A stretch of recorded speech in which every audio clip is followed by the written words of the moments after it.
à la guerre et qui sont l'épée. Vous pouvez les sortir.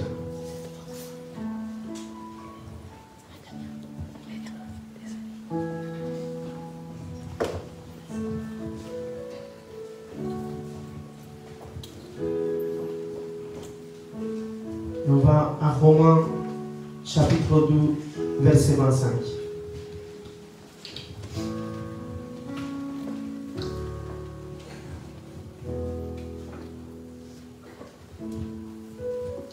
Amen. Tout le monde est prêt? La circoncision est utile si tu mets en pratique la loi. Mais si tu transgresses la loi, ta circoncision devient incirconcision. Si donc la circoncision observe les ordonnances de la loi, son incirconcision ne sera-t-elle pas tenue pour circoncision? L'incirconcis de nature qui accomplit la loi ne te condamnera-t-il pas, toi qui la transgresses, toi en ayant la lettre de la loi et la circoncision?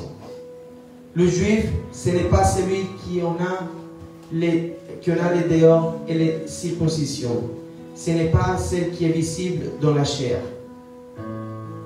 Mais le juif, c'est celui qui l'est intérieurement. Et la circoncision, c'est celle de cœur, selon l'esprit et non selon la lettre. La louange de ces juifs ne vient pas des hommes, mais de Dieu. Alléluia. Acclame.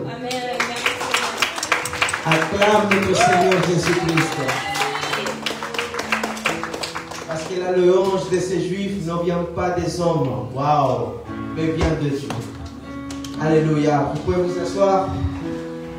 Vous savez, on va parler de la circoncision.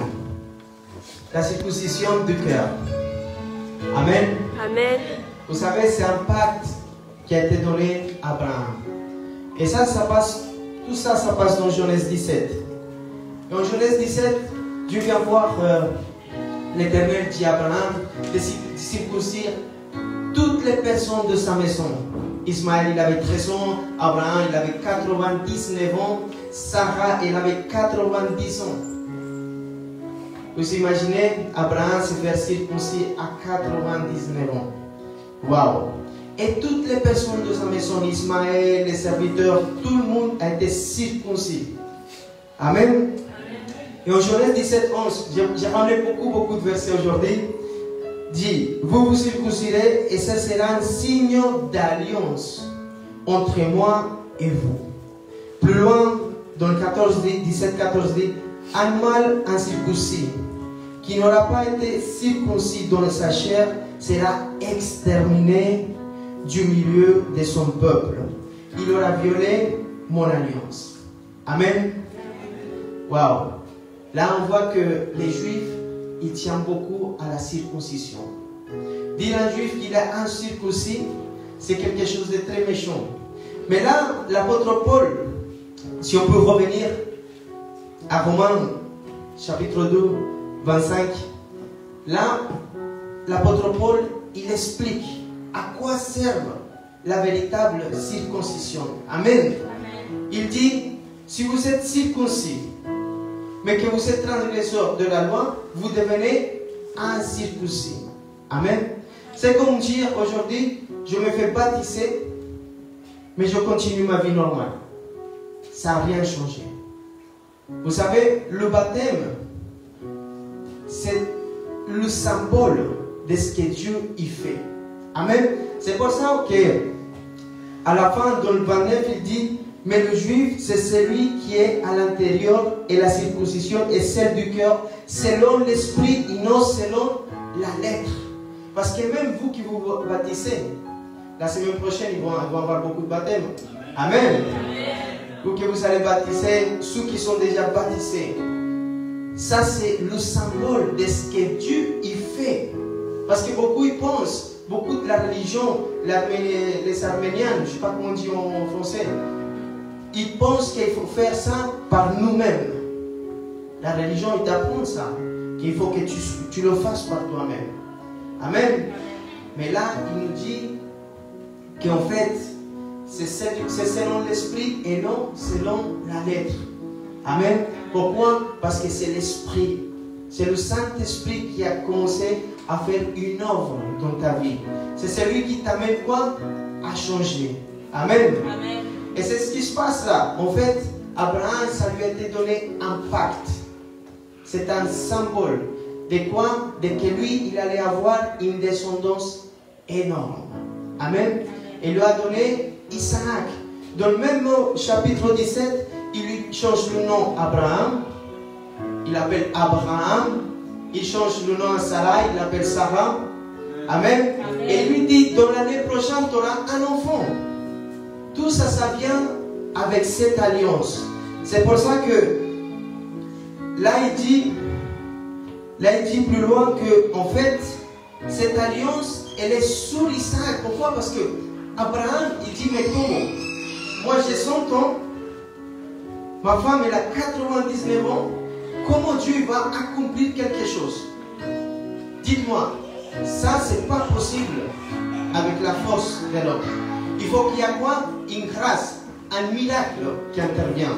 Amen. Amen. Et à partir de là, il y a Isaac qui accomplit cela.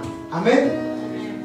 Il y a Isaac. C'est le compliment de la postérité que Dieu lui donne à Abraham. Et ça vient par cette alliance. Parce que Dieu même lui dit, mon alliance, il est en qui? En Isaac. Pas en Ismaël, pas dans ton serviteur, mais en Isaac. Amen. Et qu'est-ce qu'il fait? Il fait un signe dans la partie intime de tous les hommes du peuple d'Israël. Alléluia. Il fait un signe dans la partie intime de tous les hommes. Pourquoi? Parce qu'il veut dire, je vais te donner une postérité. Amen. Une descendance. Isaac, même si tu as 99 ans, je ne sais pas combien d'ici ils sont dit, oh, il a passé beaucoup de temps, Dieu ne donne rien. Abraham, il a attendu jusqu'à son temps. Amen. Alors, ce n'est pas trop tard pour toi. C'est encore le temps de recevoir ta promesse. Amen. Alors, moi, je vais appeler cette partie l'alliance du Père. Pourquoi? Parce que c'est par la foi. Mais la foi, elle va ramener quelque chose. Cette foi, cette alliance et ce pacte, il a engendré un enfant. C'est Isaac. Amen. Et aussi la foi, elle a engendré quelque chose qui s'appelle la loi. Amen. Mais la loi, elle est accomplie par qui? Par le Fils. Au moment que Dieu il a donné un fils, Isaac, il a accompli cette promesse. Et de la même façon, quand il a donné cette loi, ce qui a été engendré par la foi, c'est qui a accompli tout? C'est Jésus-Christ de Nazareth. Amen. Et je veux que, ça je l'appelais la circoncision d'Abraham, la circoncision du Père. Et je veux qu'on va à Josué chapitre 5 verset 2. On va beaucoup lire.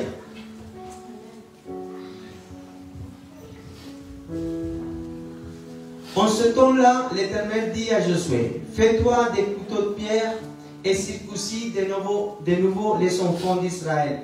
Une quoi? Une seconde fois. Josué se fit des couteaux de pierre et il circoncit les enfants d'Israël sur la colline d'Aralot. Amen. Voici la raison pour laquelle Josué les circoncis. Tout le peuple sorti d'Égypte, les mâles, tous les hommes de guerre étant morts dans le désert, pendant la route après leur sortie d'Égypte. Amen. Là, on voit que Josué, il prend possession. Il passe le Jourdain avec tout son peuple. Mais qu'est-ce qui se passe? La plupart, on va dire tout le monde est mort dans le désert, sauf Josué et Caleb. Amen. Et Moïse. Amen. Du reste, tout le monde est mort. Et une nouvelle génération s'est levée. Je déclare à Jésus mon refuge qu'une nouvelle génération s'élève. Dans le nom de Jésus-Christ. Et vous savez, Amen. Si vous voulez acclamez-le fort. Alors qu'est-ce qui se passe? Dieu lui dit, voici Josué. Il faut que toi, tu circoncis mon peuple une deuxième fois. Vous savez, en Josué, chapitre 5, verset 9 dit, l'Éternel dit à Josué, aujourd'hui j'ai roulé dessus vous l'opprobre de l'Égypte, et celui fut appelé du nom de Gilgal jusqu'à ce jour. Amen. Gilgal, ça veut dire action de rouler. Et action de rouler, on l'appelle en grec apocurio.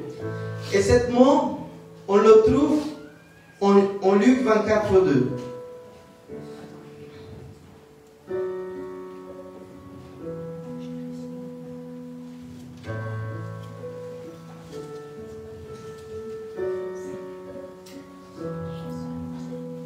Amen.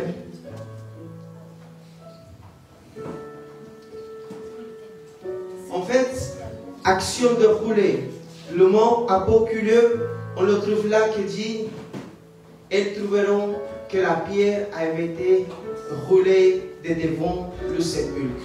Vous savez, là à Gilgal, en fait, Josué, il a circoncis les gars, il a circoncis tout son peuple, toutes les hommes. Et il a appelé cela Gilgal. Pourquoi? Parce que Dieu il a dit, je roule au-dessus de vous l'opprobre. Ça veut dire, je enlève votre honte. L'opprobre, ça veut dire une honte démesurée. Amen. Amen. Et c'est la même chose. En fait, Josué, c'est une représentation de Jésus-Christ. Amen. Amen. Là, une seconde fois, dit la parole de Dieu, il a circoncis le peuple. Je veux que vous me compreniez bien ça, parce que cette partie-là, je l'ai appelée la circoncision du Fils et l'accomplissement de la loi. Amen. Pourquoi? Parce que là, Josué, il arrive où? Dans une terre sainte.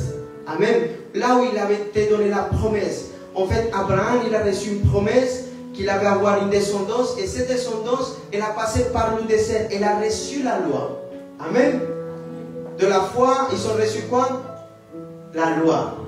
Et cette loi, ils l'ont reçue dans le désert, mais Moïse, il est parti, et c'est à Josué maintenant de passer son peuple du Jourdain, et prendre possession de quoi? De Jéricho, de la terre de Canaan. Amen.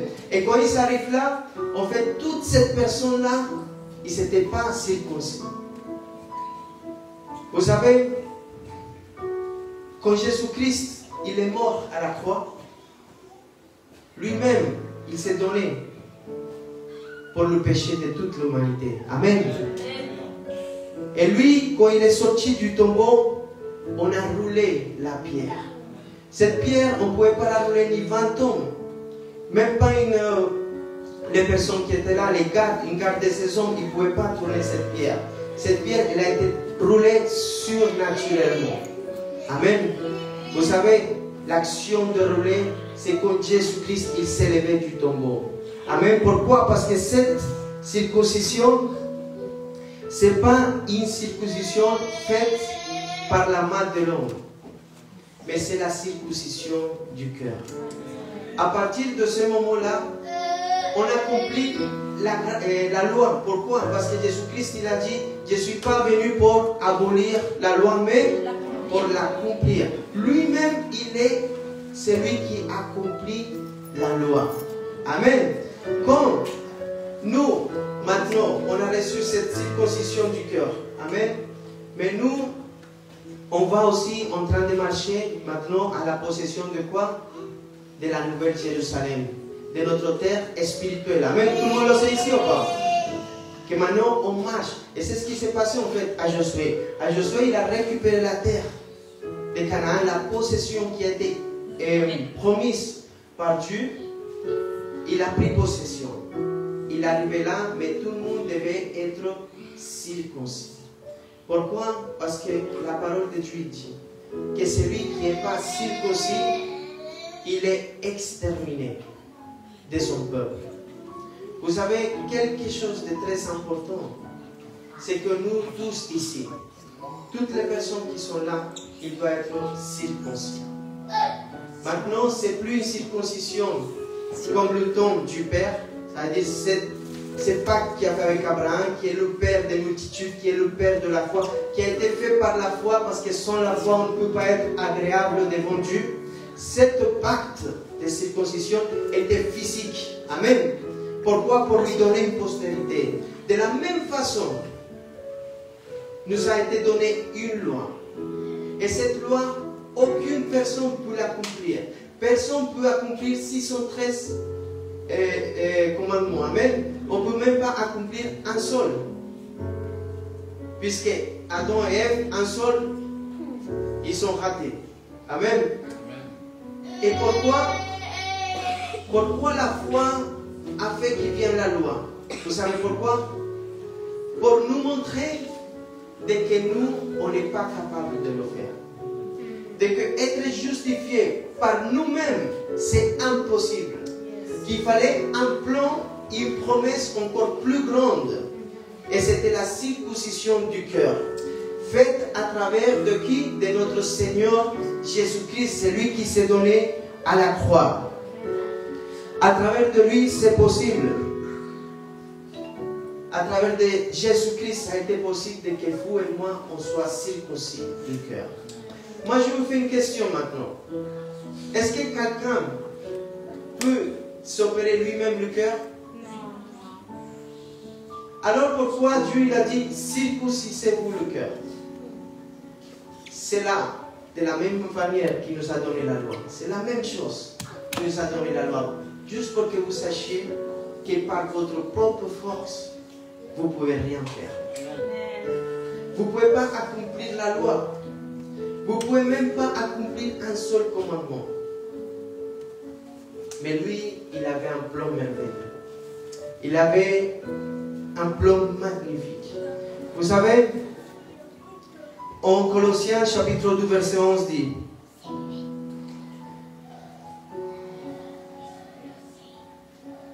et c'est en lui que vous avez été circoncis, d'une circoncision que la main n'a pas fait, mais de la circoncision de Christ, qui consiste en quoi? Dans le dépouillement du cœur de la chair. Amen. Ça, c'est la circoncision qui est venue à travers la circoncision du Père qui était par la foi, mais c'est la circoncision grâce à que Jésus-Christ, il a accompli complètement la loi. Amen. Alors nous, on est où? Nous, on vient de traverser le Jourdain et on vient d'être circoncis par la deuxième fois. Tous nous qui on est là, le peuple d'Israël a été circoncis physiquement dans les parties intimes. Mais nous, le peuple qui est venu grâce à la circoncision de Jésus-Christ, on est là à Gilgal. Ça veut dire que nous, on est grâce à cette action de que la pierre est roulée et que le tombeau est vide. Amen. Amen. Grâce à celui-là, Jésus-Christ, il s'est levé et il a dit quelque chose de très important. Il a dit, c'est nécessaire de quoi? Que je m'en aille. Pourquoi? Pour que le Consolateur vienne. Vous savez, nous on est là dans cet endroit. Là où Josué, il a circoncis les personnes. Il les a circoncis avec des couteaux en pierre. Amen. Mais on est là et maintenant il faut qu'on fasse un chemin. Mais ce chemin qu'on est en train de faire, on va le faire avec qui? Avec l'Esprit de Dieu. Amen. Amen. Et là, on est face à Jéricho. Et vous savez qu'est-ce que ça veut dire Jéricho? Lieu de parfum. Vous savez pourquoi? Parce que Jéricho n'est pas tombé avec la force. Jéricho, les murailles de Jéricho, ils ne sont pas tombés avec la force. Mais vous savez comment elles sont tombées, les montagnes de Jéricho? Par la puissance et la force de Dieu. Amen. Amen. Et nous, on se trouve maintenant là face à qu'on va entamer, prendre possession à la terre de Jérusalem. Vous savez, que nous, on a hérité de la Jérusalem quoi? Spirituelle. Amen. Mais pour cela, il manque encore une circoncision. Et cette circoncision, c'est la circoncision de l'esprit. C'est que nous, on va abandonner ce corps et qu'on va hériter un corps quoi? Incorruptible. Je veux qu'on va à Ephésiens chapitre 1, verset 13.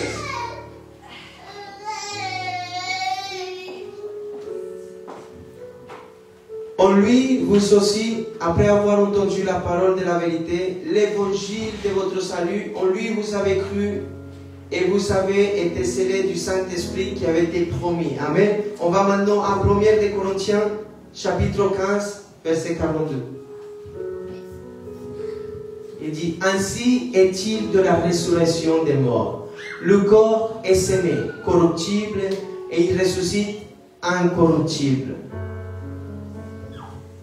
43. Il est sémé méprisable, il ressuscite glorieux. Il est sémé infirme, il ressuscite plein de force. 44. Il est sémé corps animal et il ressuscite quoi? Corps spirituel. S'il y a un corps animal, il y a aussi un corps spirituel. Ça, c'est la dernière circoncision. Et c'est là, je l'ai appelé l'alliance avec l'Esprit de Dieu. Vous savez pourquoi? Parce que là où on se trouve maintenant, l'Esprit de Dieu vous nous amener dans notre terre promise. Là où Josué, il a passé par beaucoup de batailles.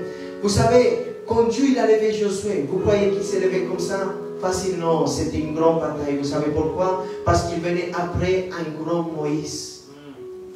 Et vous croyez que le peuple il était prêt à le recevoir facilement? Nous, non. Et c'est pour ça que la parole de Dieu lui dit plusieurs fois, Dieu lui dit, je serai avec toi, ne crains rien. Vous savez pourquoi? Parce que si Dieu nous dit quelque chose comme ça, c'est parce qu'au fond de nous, on craint des choses.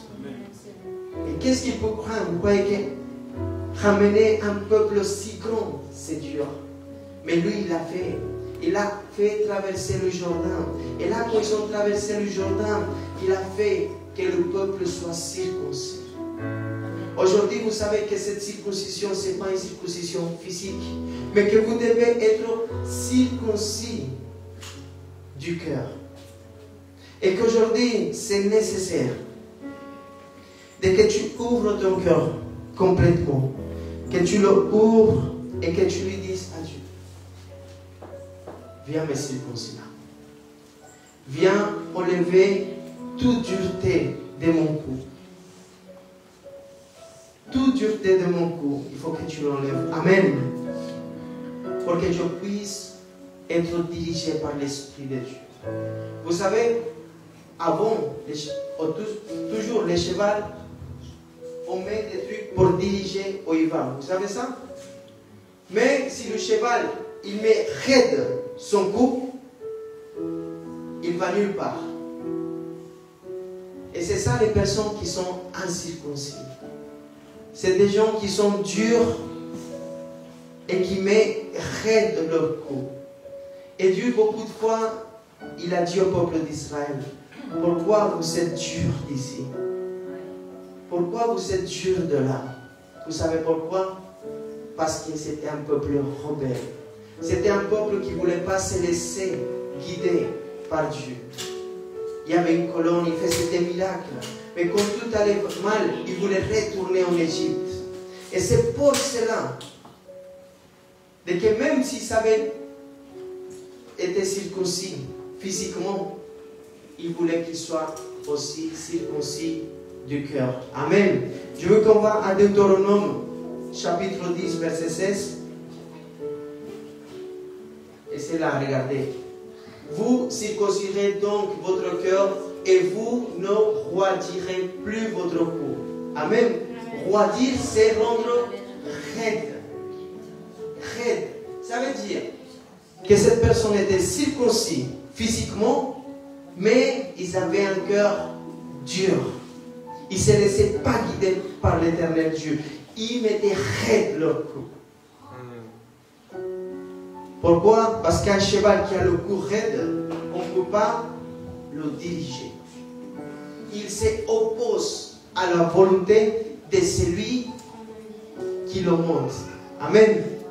Et c'est la même façon qui passe avec une personne qui est incirconcis du cœur. Cette personne, elle est rebelle. Elle veut faire les choses par elle-même, par sa propre volonté. Et elle met règle. Amen. Mais aujourd'hui, vous, dis à celui qui est à côté de toi, relâche ton cou. Laisse-toi guider par le Saint-Esprit.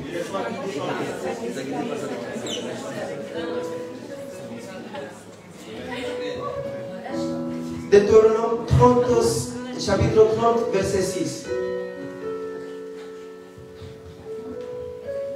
L'Éternel ton Dieu circoncira. Là, c'est qui circoncise? C'est l'Éternel Dieu. Avant, c'est l'Éternel qui l'a dit. Il a dit circoncirez-vous.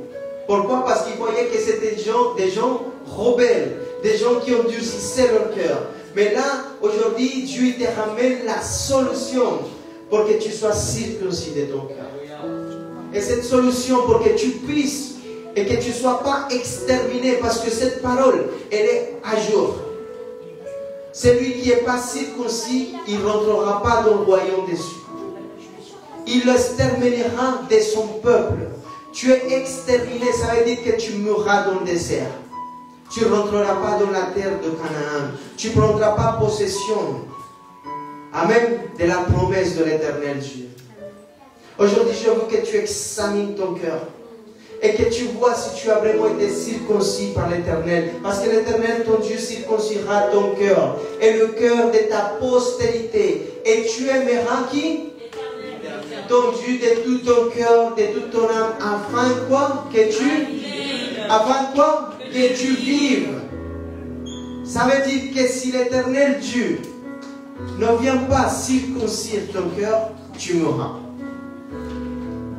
Tu n'hériteras pas la terre promise. Tu sais, aujourd'hui l'Éternel Dieu, il est venu pour opérer dans chaque cœur. Pour chaque personne qui peut dire, Seigneur, moi-même je ne peux pas. Je ne peux pas m'opérer moi-même. Je ne peux pas le faire avec ma force. Je sais que je ne suis pas capable d'accomplir la loi, c'est vrai. C'est vrai que je ne suis pas capable d'être juste par moi-même. Que je ne peux pas me sanctifier par moi-même. Mais aujourd'hui, je veux que tu viennes circoncire mon cœur. Tu sais, quand il va circoncire ton cœur, il va faire une chose. Il va enlever ce cœur des pierres. Et il va mettre un nouveau cœur conforme à le cœur de l'Éternel Dieu. Tu sais, c'est merveilleux qu'aujourd'hui on soit dans l'alliance de l'Esprit de Dieu. Parce que même Jésus-Christ, il a dit c'est nécessaire. Tu imagines, c'est quoi le mot nécessaire? Que le consolateur vienne nous guider. C'est plus Moïse qui nous guide, c'est plus Josué qui nous guide, mais c'est le Saint-Esprit de Dieu qui nous guide. Il veut que vous soyez circoncis de votre cœur. Vous savez, il va nous amener de la même manière que Josué, il a amené son peuple jusqu'à l'esplanade du Jourdain, là où il y avait Jéricho, là où il y avait Gilgal maintenant. Tu vois, de la même façon, le Saint-Esprit, il va nous amener à hériter un corps incorruptible. C'est la dernière circoncision qu'on aura. Cette circoncision au ce corps animal, corruptible, c'est la transformer dans un cœur glorieux. Amen. Dans un cœur incorruptible. Amen. Je ne sais pas combien d'entre vous, ils sachent que pour hériter de tels corps, il faut être circoncis du cœur. Amen. Si tu n'es pas circoncis du cœur, tu ne pourras pas. Le Seigneur Jésus-Christ viendra ce soir et tu vas rester. Mais moi, je ne veux pas rester ici. Hein. Moi, je veux que quand tu m'appelles au téléphone, le téléphone il soit par terre. Personne ne répond. Amen. Amen. Pourquoi? Parce qu'il faut qu'on circoncis notre cœur. Je ne sais pas comment tu sens ton cœur aujourd'hui. Je ne sais pas combien il est chargé. Mais je veux qu'aujourd'hui soit le jour. Dès que l'Éternel Dieu vient opérer ton cœur. Dès que tu sois conscient. Dès que tu as une alliance depuis Abraham. Tu sais pourquoi? Parce que la parole de Dieu, l'apôtre Paul, il nous l'a dit. Il a dit qu'en fait, nous, quand Dieu l'a donné cette promesse à Abraham, il a dit, je donne cette promesse à ta postérité. Il n'a pas dit au pluriel, mais au singulier. Vous savez pourquoi? Parce que c'était par Jésus-Christ. Par Jésus-Christ, vous héritez la même promesse qui a été Abraham. Par Jésus-Christ, vous êtes partie des Juifs, en fait. Parce qu'en Romains, au début, on a vu au chapitre 2, quand il a dit, en fait, Dieu cherche un Juif de l'intérieur. En fait, Dieu ne cherche pas un Juif des Juifs, un Juif de tel endroit. Non, Dieu cherche un Juif de l'intérieur.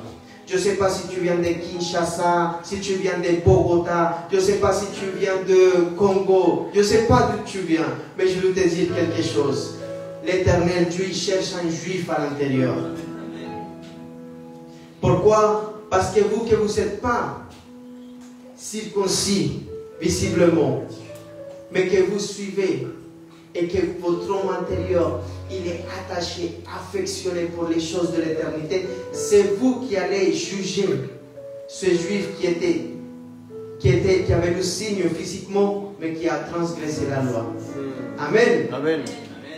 Et c'est pour ça qu'aujourd'hui, Dieu cherche quelqu'un avec un cœur sincère.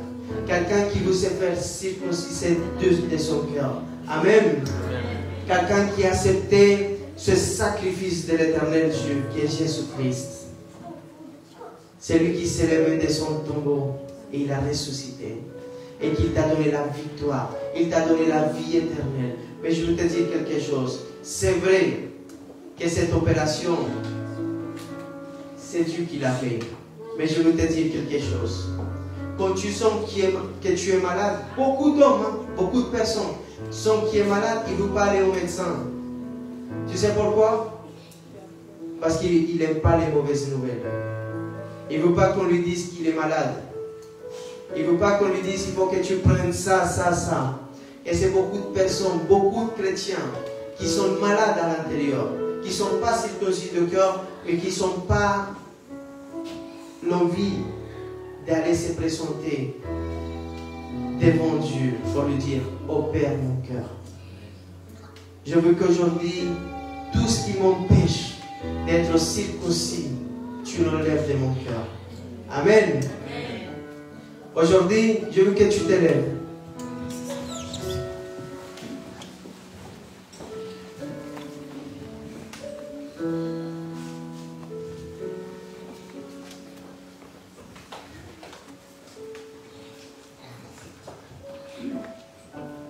Alléluia.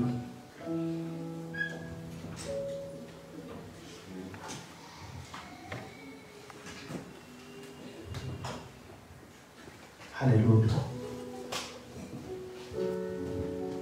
Toi qui as entendu ce message, je veux que tu laisses agir l'Esprit de Dieu dans ta vie.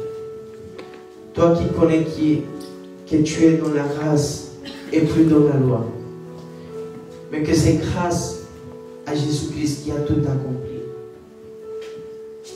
Toi qui sais qu'en ce moment, tu dois juste te présenter et dire, Seigneur, je veux que ce soir, tu circoncis mon cœur véritablement.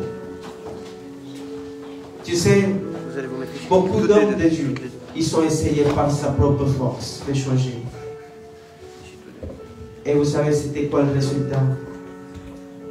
Rien. Des pharisiens, des gens qui s'habillent d'une manière ou d'une autre pour que les gens de l'extérieur y voient qu'ils sont bien. On vit dans une génération narcissique. Comme vous, qu'on nous voit, qu'on prie bien, qu'on veut que les gens nous voient qu'on prêche bien, qu'on a une bonne éloquence, qu'on est dans une génération narcissique. Vous savez, les gens, ils aiment bien montrer des signes extérieurs.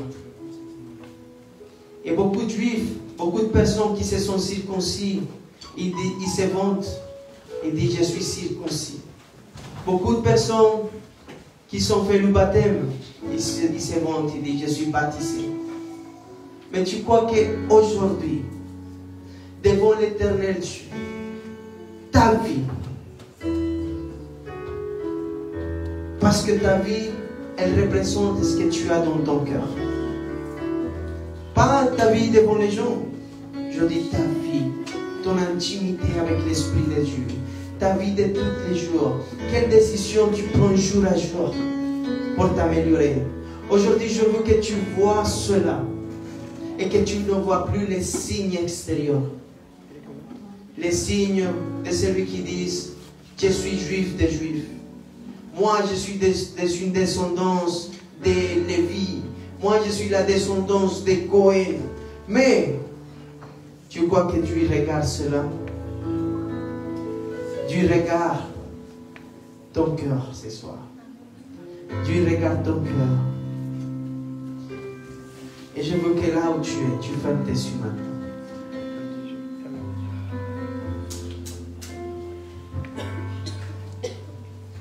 Ferme tes yeux.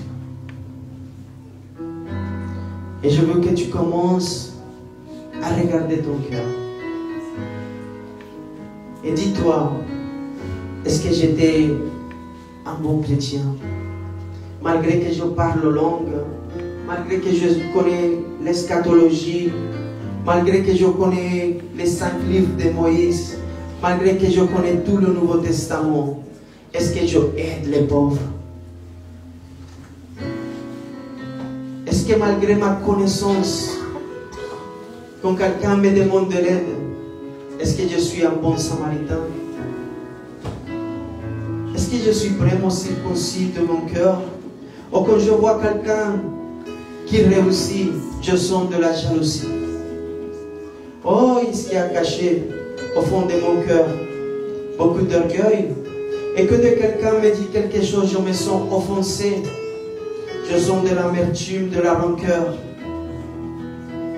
Et je veux que tu commences à réfléchir à la dernière fois qu'ils t'ont parlé mal, à la dernière fois que ton père, ta mère, ils t'ont dit quelque chose et t'es parti.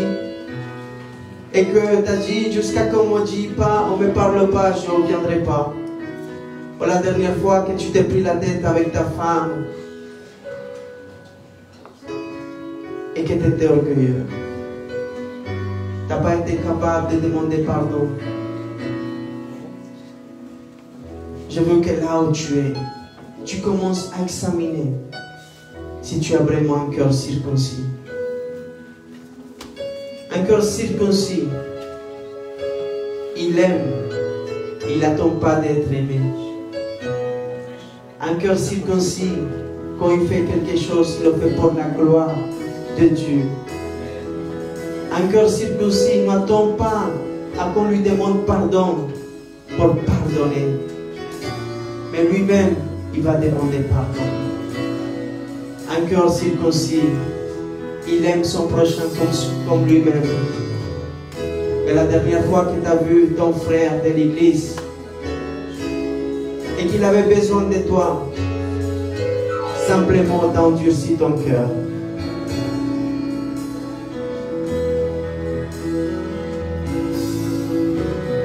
Si aujourd'hui tu as trouvé que tu as un